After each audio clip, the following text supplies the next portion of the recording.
Well, welcome back to AP World History Modern. Today we're going to be looking at Unit 6.7, Effects of Migration. Right? And we're going to be looking at how and why new patterns of migration affected societies from 1750 to 1900. All right. So we can see here there's probably a new word here that we haven't really looked at. This is this concept of ethnic enclaves. Right. So what the College Board really want to, or the way I'm interpreting that they really want us to understand, is they want you to be able to kind of connect where the sending countries are and then where they went to from there, right? So what the receiving countries are and who came from them. So when we talk about migration of Chinese, into Southeast Asia, right? The Caribbean, South America, North America. People of South Asian descent into East and Southern Africa, Caribbean and Southeast Asia, or Irish into North America, Italians into North and South America. And they also want to look at the responses in the receiving countries as well, right? So what are some of the effects of this? So this is what we're going to be looking at today, all right?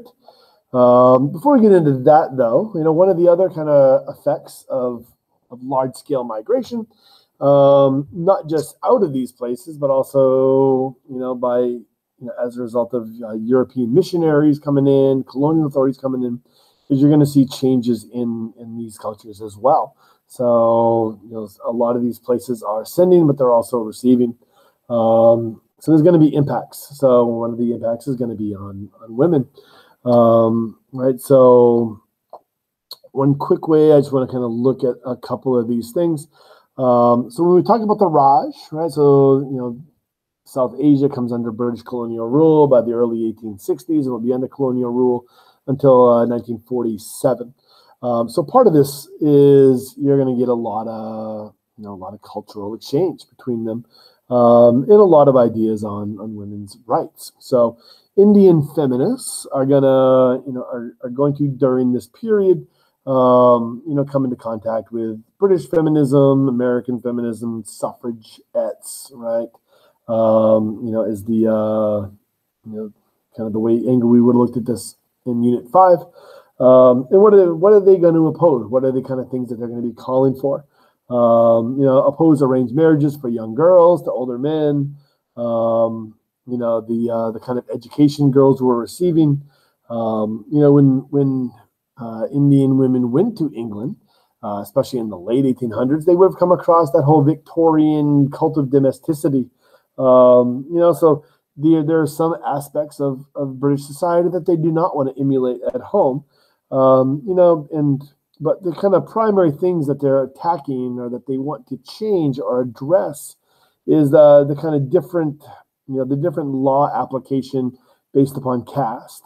And this is something that is, goes way back in South Asian history, maybe back to the law codes of Manu, where you have, kind of different caste application, for women. And also this kind of this pushing or desire for equality of opportunity for women, right? And you look at some of the things that they're looking for, ability to own property, divorce. These are not that dissimilar to the kinds of things that were being demanded at, for example, Seneca Falls in 1848. So women in Western society, we're fighting for very similar things. As far as Indian nationalists, right, led by men, any of these kind of gender reforms are going to be viewed with suspicion. You are going to see reaction against the British outline of sati, right? So, and of course, the outline, just because the British come in and pass a law doesn't mean it's going to end anyway. So the practice of sati, I'm assuming you remember what sati is. When we looked at this back in, I guess during the summer assignment, when we would have talked about sati. So just because the British ban it doesn't mean it actually ends. And it's actually something that you do still read a little bit about, in rural India to this day. A few cases or a dozen cases a year. Right. But you do see British law, gives husband the right to force his wife to remain in the couple's home. previously in the tradition allowed women to leave, right? So you are going to see a reduction in rights of women, right, as a result of the application of some of these British laws or British concepts, right? So, and the men will generally support the ideas of the cult of domesticity, those Victorian ideas, or Victorian era ideals, right? So, and of course, these ideas, once they get adopted, they will persist deep into the 20th century, right? So, arranged marriages and all that's gonna persist. And on the continent of Africa, you're also going to see pretty dramatic shift take place. And when you look at Africa before this age of imperialism, right, before 1885, the Berlin Conference, specifically sub-Saharan Africa, you're looking at a population that had a demographic issue or demographic imbalance. So as a result of the transatlantic slave trade, which predominantly took men, and the realities of men moving into urban areas in order to get work, there would have been a disproportionate number of women to men more women than men, especially in rural places. And as a result of this, you're going to have pretty large-scale property ownership by women, a lot of political authority, political power by women at this time, and a lot of just social mobility in general, right? Were enjoyed by women, and then we see, we see a change, right? We see a change in this after the arrival of the European during this wave of imperialism. So missionaries will come; they will establish this cult of domesticity, this Victorian ideal, and teach women their appropriate skills. And this, of course, will result in the disruption of the economic role of women, right, in the status of women. And you're also going to see the application of some of these laws being applied, giving children to the father in the event of a divorce. And once again, keep in mind, when we looked at Seneca Falls in 1848, one of the demands of Elizabeth Cady Stanton was for equal child custody with men in the event of a divorce. So these are common rules in the West, right? Now they're being applied. Right now they're being applied, to the colonies. And if you remember back to that video that we watched on the Hararo people, where the Hararo adopted German style of clothing. Once again, that Victorian style of dress. We're going to see this widespread within the colony. So European dress is going to get imposed on African women to limit their sexual provocation. Largely rejected, except for the urban elite, as it's impractical. But anytime you do see the adoption of a cultural practice by the elite within any society, you are going to see those cultural practices kind of pushed down, into the rest of society over time. And we're also going to see promotion of schooling for some African women. All right, and of course these changes that we see happen, during or as a result of European imperialism, are going to have a lasting impact. A long-term effect. So beyond decolonization, beyond the 1950s and 60s, and 70s in some cases, right, when decolonization finally happens. Right, so we see this here not just culturally, but also, educationally, right? So there's the discrepancy is going to persist. In enrollment to schools, in economic activity rates is probably the most notable. Disparity, right, and women representation. Also, in your Strayer reading, you did have female circumcision as a concept that was talked about, and this is a map that that looks at where that practice is, where it is, and where it is not. And this largely runs down kind of cultural and religious, right, reasons, for it being where it is. But also notice that sati was banned by the, by the British in India Kind of similar to what we talked about with Zanzibar, with being a moralistic or a reason for colonizing. This is one of the practices that that was not taken on for humanitarian reasons. So as far as why not, I'm not exactly 100% sure why not. I guess I can make some assertions, but anyway, this is a practice that persists beyond it existed before imperialism, and it will persist beyond decolonization. So you can see this data here is from, and I just kind of blocked it when I did that, but down at the bottom there it says 2014 is when this data is from, and this is from UNICEF, right? United Nations is the source. All right. Also, realities of land ownership, which changes, and women lose that right. You're going to see lasting implications. And of course, with land as wealth. So inability to be self-sufficient, is a great hindrance towards gender equality. All right. So feel free to pause if you want to read. Moving on. Right. And kind of just more data. Kind of looking at this, broken down by into a couple of different countries. All right.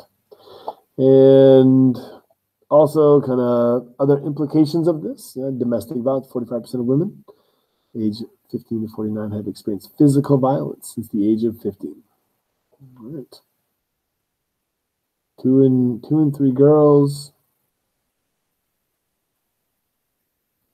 Okay. All right, and this is just kind of a wider view. Countries where female disadvantages in school enrollment persist, and we can see the concentration in these former British and French colonies in West Africa, sub-Saharan West Africa, and in South Asia. Okay, all right.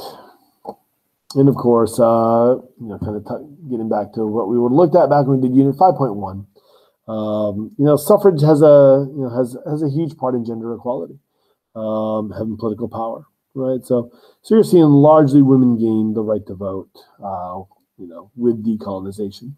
So we haven't gotten to decolonization yet, but the dates match up pretty close, to when independence was given. So, women were restricted political power during colonial rule. All right, moving on. Let's get into migration or the effects of migration real quick. Let's kind of get past this stuff we've already looked at. We've already kind of looked at these in the last video. And we talked about causes of migration and the push and pull factors, all kinds of push and pull factors. And where were the receiving countries and where were where are they coming from? So feel free to pause on any of these and kind of have a look at them. So generally we start class today by looking at this image and, just a quick review. Are you seeing here an example of a push or a pull factor in this image and why?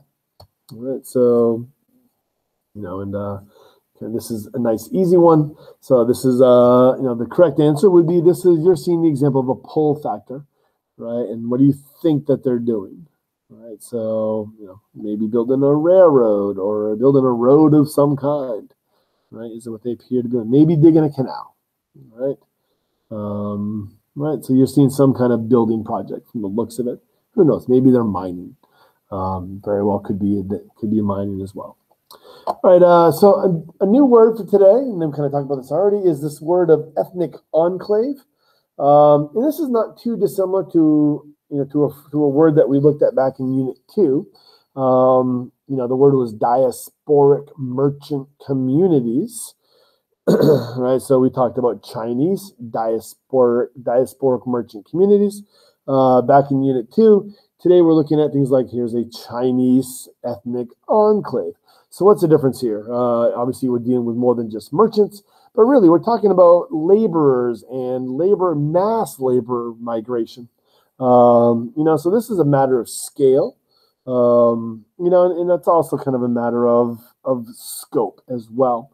So we're not just talking about a couple places. We're seeing ethnic enclaves rise up wherever we see this mass labor happen. So Houston, Texas, the original ethnic enclave for the Chinese in the United States. San Francisco, right? So we see them all over the United States. Every major city, we see ethnic enclaves. Really, we see them in every major city on planet Earth.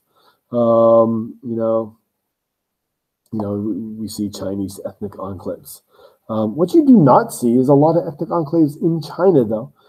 That's kind of, when I was in Beijing, I was actually looking for ethnic enclaves, and I did not come across any, but that could have just been coincidence. Who knows? All right. As far as ethnic enclaves, be aware of where people are coming from and why they are going there. Like, for example, ethnic enclaves in the United States, Chinese into the United States. Why are they coming here? The gold rush, labor, like building the transcontinental railroad. Why do we see Chinese migration into Peru? I guess I need to add a few things onto here. So let's just do this real time so you can take notes with me. Peru for mining. All right. Why are we seeing Chinese migration into Cuba? Sugar cane plantations, right? Replacing slavery, right, as labor. Indian, or let's just kind of put South Asian, right? Because we're also talking about, modern day Pakistan, Bengali migrants, right? So into South Africa. Why are they going to South Africa? Gold mining. Right, we see gold mining. The original standards also said East Africa. All right, so why are they going there? Infrastructure, railroads, right? Infrastructure projects is one of the major kind of draws into East Africa. As far as Indians or South Asians into Southeast Asia, this is talking about Kangani system, right? Kangani system. And as far as reasons why, let's kind of put this here. There's a bunch of reasons. Largely plantations, right? Largely plantations. And what kind of plantations? Tea, let's say post 1850s. Right after the 1850s, we're going to see the ability to kind of create tea plantations outside of China using a South Asian or Indian strain of tea, right? And then other strains of tea. So tea, right? Specifically in places like Sri Lanka or Ceylon, but that's modern day Sri Lanka, but also in Indonesia. So there's tea plantations. Cinchona tree. Yeah, I spelled that wrong. There you go, the cinchona tree. Right, cinchona tree plantations. And what is that for? Right, cinchona bark is the extract of that is what is used to make quinine. So we see cinchona tree plantations, specifically in Indonesia. Rubber tree, right? So specifically the rubber tree that was transplanted comes out of the Amazon basin. So rubber tree, that's in Indonesia, right? Modern day Indonesia, so Java, Indonesia. Also, we see it in French Indochina, Vietnam. We see rubber tree plantations being transplanted and grown there as well. And also we see palm oil plantations. So we see this a lot in West Africa as well, but palm oil, this is, provides one of the lubricants for the machines during the industrial era. And today when we think about large plantations in Southeast Asia, we often think of sago palm oil. That's where we get the oil to fry our potato chips in. What would we do without our potato chips, right? And so this is where they're going, or where they're coming from, and where they're going, and why they're going there. From China and South Asia, right? In those particular cases. So feel free to pause on this if you want. And I guess I didn't finish that, so let me finish, because I do have Italians down here as well.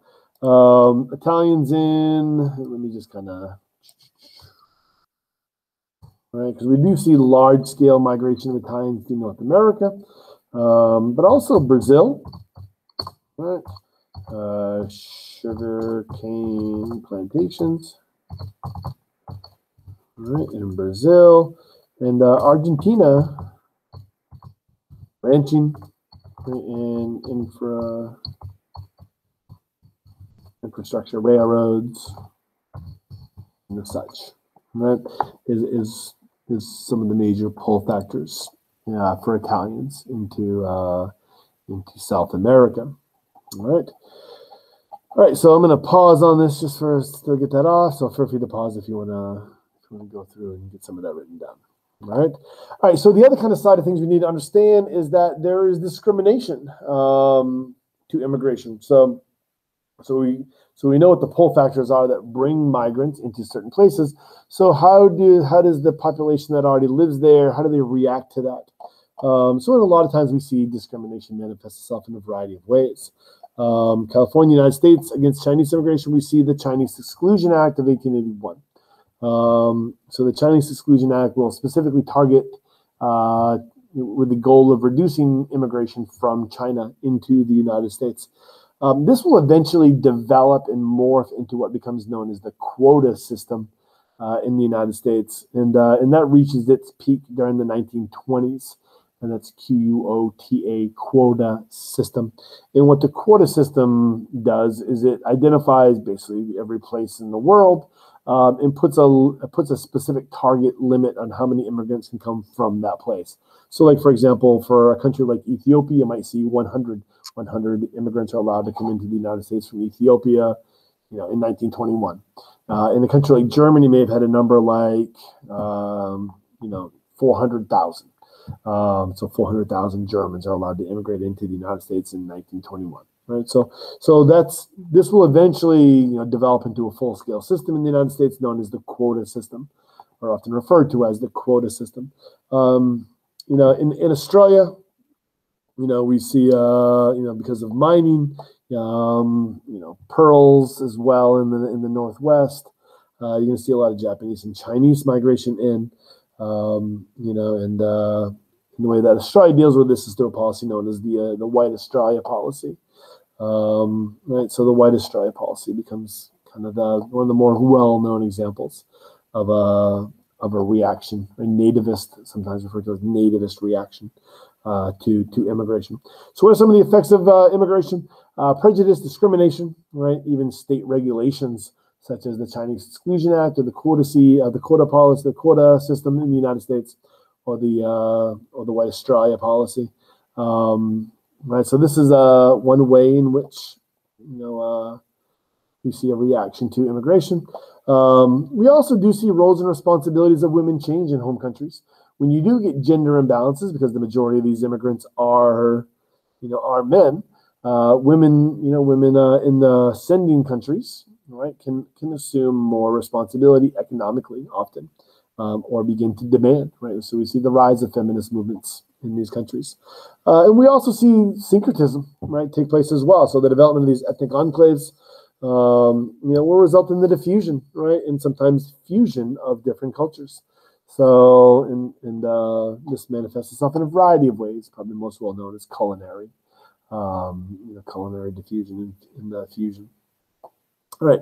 One of the realities is these policies do not die off easy, or these ideas don't die off easy. So here's an example of Australian nativism. So this is an image taken from a store window in 2018. So we still see a lot of nativist sentiment around the world today. Right. As far as immigration, right? Here's There's some pretty good resources out there on the ABC, I believe is where I pulled this from, the Australian Broadcast Company. To look at white Australia policy, but it's also kind of a cultural phenomenon as well. Here's the white Australia game, right? But you see here, so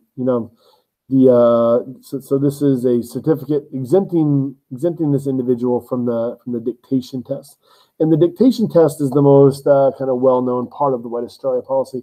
So instead of simply saying that only X amount of immigrants can come in from this place, there was tests set up. And if you failed your test, then you would be denied entry into Australia. So as far as dictation, you would be required to copy down what was said to you. And the idea behind this is that it's very difficult, very challenging to be able to do so. And as far as grading it, it becomes used as an objective measure, even though the person grading it might be using a subjective, set of standards. Right, so this way you can objectively say that they failed their test and they're denied entry, right? And you have justification that they don't know the English language well enough to copy down. This dictation test, gets used, deep into the 20th century. All right, then we finally see, kind of the full rescinding of the white Australia policy by the mid 1970s. We also see this as when you talk about, actually that's probably a good place to leave that. As far as immigration into Brazil, I'm just going to kind of show you these, and you're welcome to pause and read through. There are some other really good examples of immigration into other places other than the United States or Australia in that case here. Okay. All right, so here's a pamphlet. Right, and you can kind of see immigration into Brazil. Right, so as slavery is getting abolished in the late 1880s, you're seeing a real spike in immigration. All right, so a real opening of Brazil. Right, to migrants, and you can also see where they're coming from. So Brazil, around the turn of the 20th century, is still mostly people coming in from Europe, right? And it's a large Italian immigration in, but you're also going to see pretty large scale Japanese and Chinese immigration as well as Lebanese immigration. Right, coming in the first part of the 20th century. All right, so unlike Japanese or Chinese immigrants, Arabs were able to fit better into Brazilian society by virtue of their physical appearance, which more closely resembled notions of white Europeans. Arab immigrants employed several methods to integration into Brazilian society, including changing their names to sound more like Portuguese. Arabic language newspapers at once reinforced primary culture and caused Arabs to acculturate. Children of immigrants often had to, I blocked out my own reading here, navigate a tricky maze of national identity. All right. And I just have some documents here you're welcome to read through, but I didn't spend time in class on this, so I'm not going to spend time on them here for now. But you may want to pause and just kind of read through this. Right, migration into Panama, obviously canal building projects. Right, and I have a bunch of. Sometimes I spend time in class looking at the differences in how Japanese migrants were viewed in the United States versus Chinese. Here's a map looking at ethnic enclaves. That existed within the city of Chicago. And of course, Jacob Riis, we talked about in Unit 5, him photographing really in the 1890s of these different ethnic enclaves, right, and preserving this right through the use of this new technology, photography.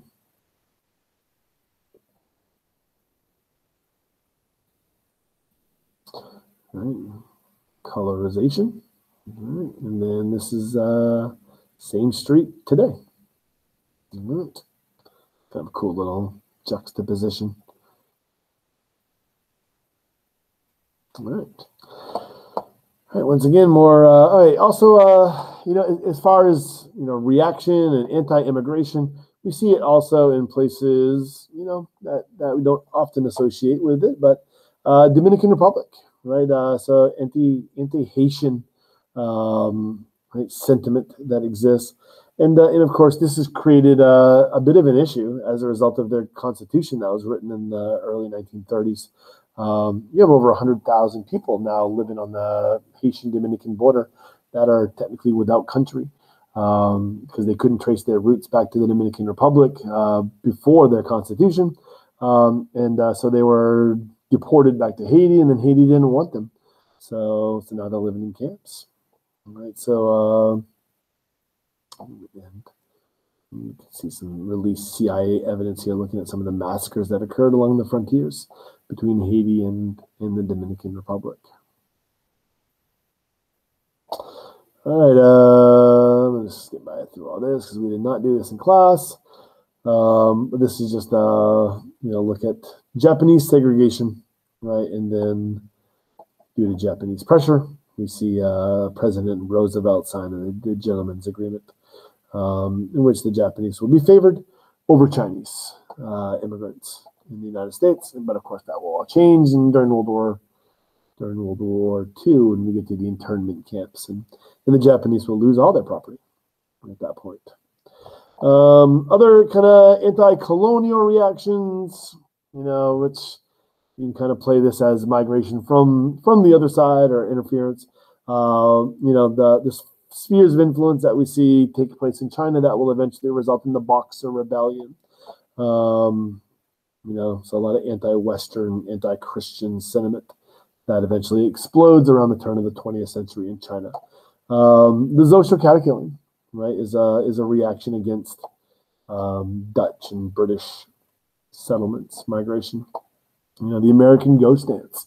This, like the Xosha cattle killings, another millenarian movement, right? So, reacting against loss of territory, encroachment by settlement, right, coming from the east. All right, so feel free to pause and read through this. It is good to at least read through this because our share text does not talk about this much, if at all. All right. So as far as if you are quarantined, COVID, if you could please read, I think I got 3 slides here. Just read through this and give me a 2 to 3 sentence summary of what is being said. That would be a good classwork grade for today. So go ahead and pause as soon as that bar disappears. All right, so feel free to pause, read. All right, I'm going to move on to the next slide. Pause, read. And then I will move on to the next slide. And then pause and read this. And so just give me a 2 to 3 sentence summary, and that'll make up for your classwork grade that you missed today during class. All right, so that's all. It's a quick summary. Some receiving countries responded nativist policies. Not all migrants are perceived and legally treated the same. Right, some are favored. So obviously the one that you know the most about would be the United States. You know that migrants coming in from Northern and Western Europe, we're treated pretty well. Migrants coming in from Ireland were not. From Italy were not. So just because you're from the same region doesn't mean you get treated equally. And the same is true in East Asia, right? Japanese migrants were treated, much more fairly than Chinese migrants were around the turn of the 20th century. Migrants from around the world established, settled in ethnic enclaves, right, in urbanized areas.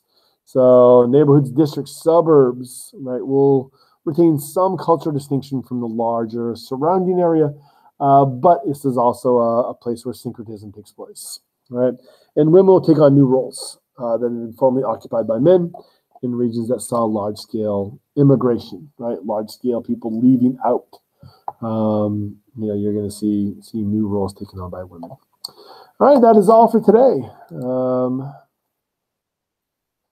See you next time. Sapriati.